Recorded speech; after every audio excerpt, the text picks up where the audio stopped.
Menteri Nadiem Makarim merancang kampus agar bisa mandiri membiayai pendidikan tinggi, tak peduli biaya kuliah jadi selangit. Saya Bagja Hidayat dan inilah Opini Tempo.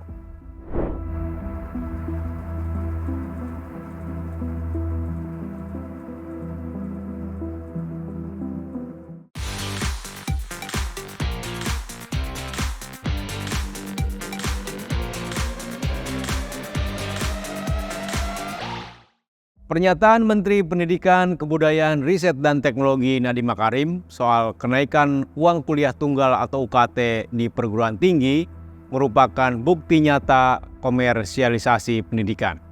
Di depan Komisi Pendidikan Dewan Perwakilan Rakyat, ia mengatakan bahwa UKT mahal merupakan wujud keadilan, yaitu mahasiswa kaya mensubsidi mahasiswa miskin. Sepintas masuk akal, pernyataan itu sebetulnya bertentangan dengan konstitusi. Undang-Undang Dasar 1945 mewajibkan pemerintah menyediakan pendidikan layak untuk setiap warga negara, tidak peduli kaya atau miskin. Karena itu, sejak Indonesia merdeka, pendidikan mendapatkan subsidi agar bisa dijangkau semua kalangan.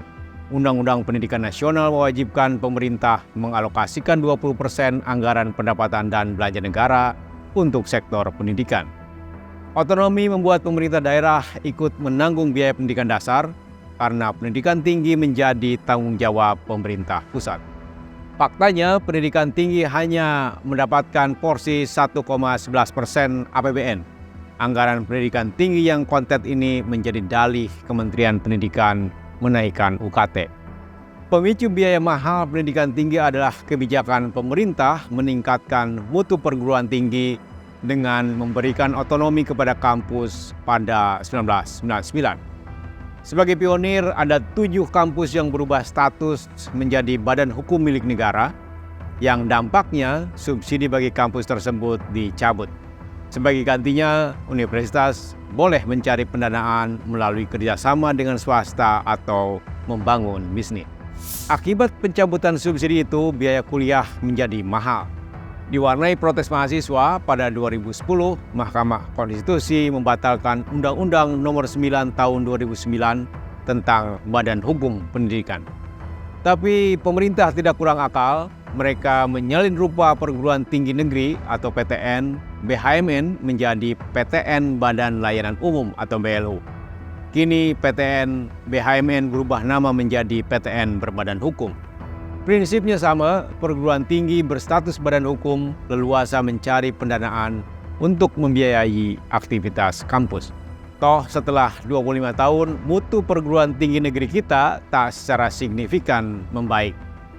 Universitas Indonesia misalnya yang menjadi kampus nomor 1 di Indonesia kini berada di level 537 dunia. Keleluasaan kampus mencari dana tak otomatis meningkatkan mutu perguruan tinggi. Saat ini, universitas berstatus BLU berlomba menjadi badan hukum agar bebas menentukan kebijakan sendiri. Salah satu syarat bisa berbadan hukum adalah kampus harus memiliki fasilitas pendidikan yang mumpuni. Mencari dana untuk memenuhi syarat ini, kampus membebankan biaya kuliah kepada mahasiswa. Berbeda dengan kampus-kampus berstatus badan hukum, kampus BLU mesti mendapatkan persetujuan Kementerian Pendidikan ketika memberlakukan UKT. Kewenangan ini sebenarnya bisa mencegah komersialisasi pendidikan tinggi semakin liar. Namun, Kementerian Pendidikan abai menyeleksi kampus yang menerapkan UKT mahal. Akibatnya, UKT menjadi tembok penghalang bagi calon mahasiswa mengenyam pendidikan tinggi di kampus negeri. Dalam jangka panjang, kebijakan ini bahkan bisa memicu segregasi sosial karena pembedaan kemampuan membayar biaya kuliah berdasarkan status kaya dan miskin. Dalih pemerintah bahwa negara belum mampu menyediakan subsidi untuk mewujudkan pendidikan murah jelas mengada-ngada. Belanja APBN 2023 sebesar 3.121 triliun, hampir 50% untuk bantuan sosial, proyek infrastruktur hingga ibu kota Nusantara. Dalih mengada-ngada ini pun tak diimbangi solusi agar pendidikan tetap bisa dijangkau oleh setiap orang.